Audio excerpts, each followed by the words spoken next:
Mesdames, Messieurs, bonjour, très heureux de vous retrouver pour cette nouvelle émission Power Boost. Alors vous allez voir, on vous a concocté une émission avec beaucoup, bien sûr, de matériel, mais surtout beaucoup d'innovation.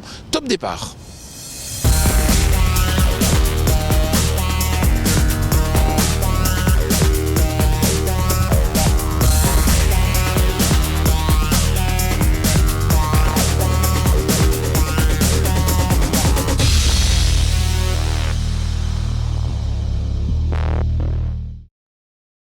Salut le Power Booster, tu l'auras remarqué, mais nous sommes en pleine saison des salons et cette semaine c'est le salon Dromois Tech & Bio que nous vous présentons. Mais ce n'est pas tout, nous retournerons au space à la recherche d'innovation. Puis nous rencontrerons le dernier fabricant de chenilles en France. Enfin, nous parlerons méthanisation dans notre rubrique Questions qui tuent. Alors, tenez-vous prêts, mais avant tout, les news. Le rugby et l'agriculture sont deux milieux intimement liés. D'ailleurs, sais-tu que beaucoup de rugbymen internationaux deviennent agriculteurs une fois à la retraite ? Toi aussi tu aimes ce sport ? Toi aussi tu es passionné par ce métier ? Sache que Power Boost a pensé à toi et te propose de partir 5 jours en Irlande à la découverte de l'agriculture du pays, agrémentée de touches de rugby.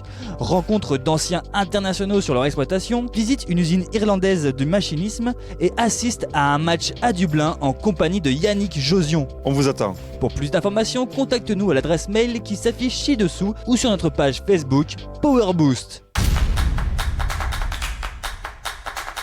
Comme souvent, on met un focus sur une entreprise innovante et de surcroît française.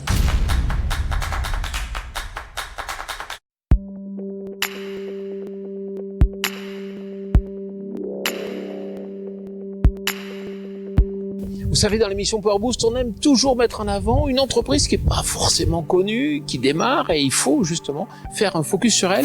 Bonjour Maxime. Bonjour. Alors c'est vrai que Green Vision, c'est pas très connu. Non, pas encore partout, mais ça commence à le devenir. Donc c'est une petite entreprise aujourd'hui qui compte 10 personnes.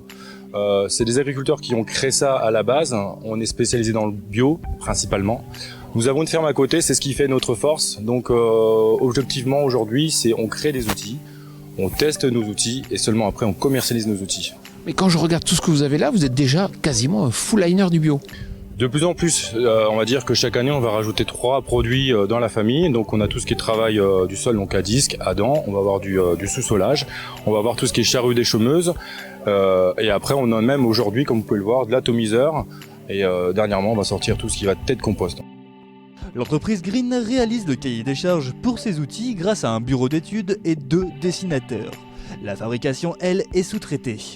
Alors Maxime, c'est vrai que vous êtes encore une petite boîte, mais déjà on voit que vous lancez des concepts et notamment ce matériel qui est assez étonnant. Est-ce que vous pouvez nous expliquer de quoi il s'agit ? Alors ça, c'est un décompacteur rotatif, ça va être une première en France et même au monde, parce qu'aujourd'hui dans l'arboriculture, surtout dans le noyer, il y a le système racinaire aujourd'hui qui est saturé, c'est-à-dire qu'il a du mal à absorber parce que là, il y a une compaction des sols du fait du passage régulier de nos machines. Donc aujourd'hui, simplement, avec cette grande dent-là, le système hydraulique, on va pouvoir varier la hauteur d'enfoncement de la dent et donc décompacter sans abîmer le système racinaire. Voilà, parce que si on passait une dent classique, on viendrait casser le système racinaire et l'arbre derrière, il pourrait en souffrir. Pour l'instant, c'est un concept, il sera commercialisé ? Donc concept, dessin puis maquette 3D et là, fin d'année, ça va sortir et printemps prochain, on fait nos premiers essais. Merci et félicitations. Si vous êtes éleveur, vous savez bien que c'est toujours compliqué de couper les ficelles pour donner des fourrages à ces animaux. Vous allez voir, il existe une solution à la fois simple et innovante. Mais qui n'a pas connu cette galère de tirer les ficelles de la balle ? Jérôme, je crois que vous avez la solution. Oui, bonjour, effectivement on a la solution.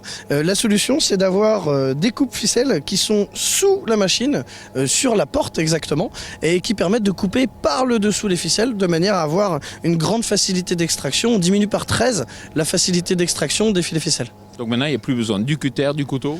Plus besoin du cutter, plus besoin du couteau, plus besoin de se poser la question de où ils sont ces fameux cutters et couteaux, et surtout la facilité de les enlever. Ça coûte combien et c'est dispo quand ?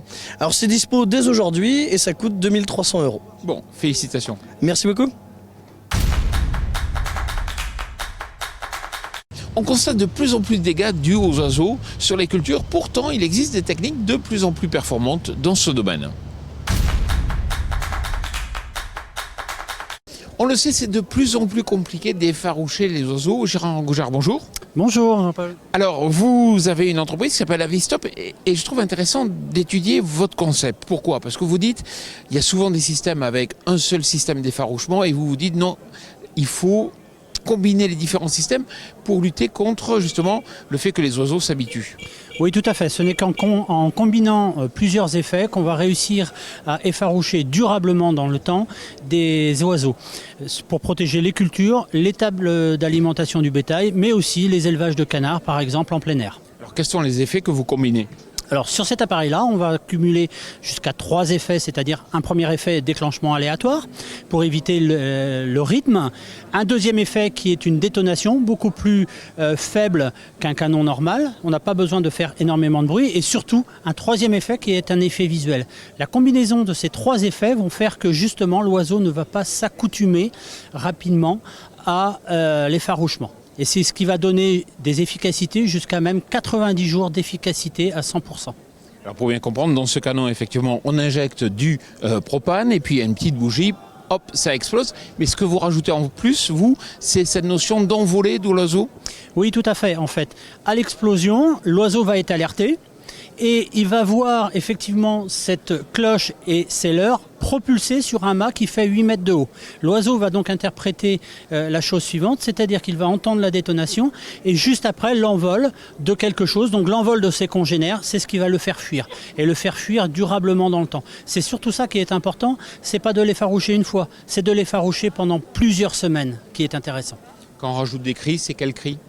Alors ça va être des cris de détresse ou des cris d'effarouchement, puisque effectivement nous avons un modèle, au-delà de ce modèle-ci qui est présenté là, nous avons l'Avistop Combo qui lui va proposer 4 effets, effets aléatoires, détonation, visuel et cris de détresse des oiseaux en fonction de l'oiseau qu'on souhaite effaroucher. Pour finir, une idée du prix? Alors l'entrée de gamme va être aux alentours de 1 400 € départ de Rennes, en hors taxe bien sûr, puisqu'on est une entreprise rennaise. Et pour aller jusqu'au modèle le plus évolué qui est à 1 950 € hors taxe départ de Rennes. Merci beaucoup. Merci Jean-Paul. Cette semaine, une de nos équipes est partie en Autriche pour aller découvrir un nouveau tracteur Image.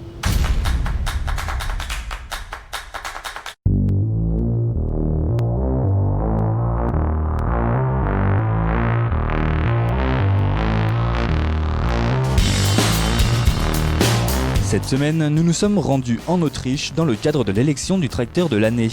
C'est Massey Ferguson qui nous y a invités afin de présenter le MF 3709 Alpine au jury. Concourant dans la catégorie du meilleur spécialiste, ce tracteur se destine au secteur de montagne bien qu'étant polyvalent. Avec un moteur 4 cylindres de 3,4 litres, il développe de 75 à 95 chevaux selon les modèles et jusque 385 newtons.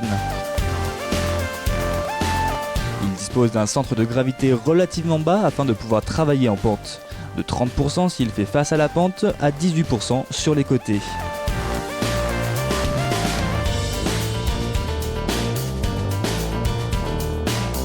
Massey Ferguson vise l'Autriche comme principal marché pour les agriculteurs, mais également les municipalités pour les travaux d'entretien, compte tenu de la polyvalence et de la maniabilité du véhicule.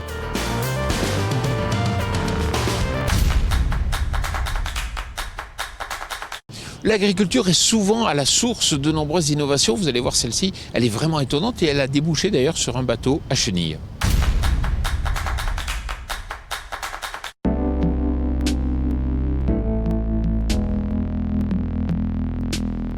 Alors c'est vrai que quand on parle de constructeurs de chenilles, on a toujours l'impression qu'il n'y a que des groupes internationaux, des grands groupes, et pourtant il y a un petit constructeur français, un spécialiste de la chenille. Il est français, il est juste à côté de moi.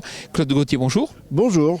Alors c'est vrai que vous avez développé, et vous développez encore, des systèmes de chenilles pour des chenillards dans le domaine agricole, vous avez travaillé aussi dans le domaine forestier, et ce qui est intéressant, c'est que vous avez une compétence telle pour la construction de chenilles qu'il y a un constructeur assez connu qui a fait appel à vous, mais un constructeur de bateaux. Oui, effectivement, il y a un constructeur normand, constructeur de hors-bord, qui, embêté avec son train chenillé, est venu me chercher pour que je lui mette au point la chenille qu'il fallait pour ce hors-bord de 3 tonnes. Alors un hors-bord à des chenilles, ça semble un peu étonnant. C'est vrai, mais d'un autre côté, on cherche à aller sur la plage, sur le sable, avec les chenilles qui sont là pour avoir la meilleure portance. Alors, vous avez travaillé dans le secteur agricole, vous proposez encore des chenilles dans différents types de porteurs.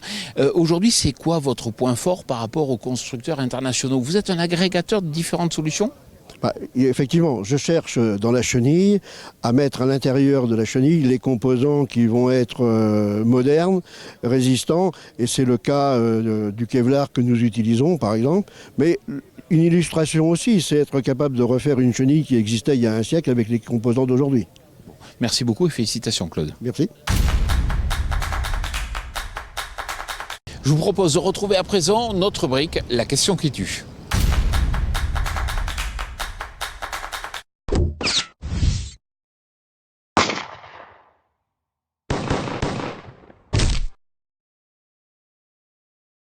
Alors en France, c'est vraiment le seuil minimum. Ça va permettre de faire une installation qui va valoriser du biogaz en cogénération et qui fera à peu près 50 kW. On est vraiment au minimum. Après, c'est une question de rentabilité économique. Si ensuite on parle d'injection de ce biogaz épuré dans les réseaux de gaz, il faudra un ticket d'entrée qui est plutôt de l'ordre de 3 millions d'euros quand on veut rentrer dans un réseau de distribution et 5 millions d'euros dans un réseau de transport de gaz. Par contre, il existe d'autres modèles à l'étranger, donc tout dépend des conditions économiques. Mais des pays, par exemple en Afrique ou en Chine, font aussi des installations de biogaz à la maison pour éviter de déforester et faire du gaz qui pourra servir à la cuisson. Et là, on est sur des modèles où c'est très peu cher, où on parle de quelques milliers d'euros, mais c'est beaucoup plus rustique. Donc c'est des choses qu'on ne retrouve pas en France. Voilà, j'espère que cette émission Power Boost vous a plu. Alors moi, je serais vraiment très heureux de vous voir la semaine prochaine sur notre plateau télé en public au sommet de l'élevage. N'hésitez pas à venir, vous serez bien sûr toujours bien accueillis. Je vous souhaite une excellente semaine.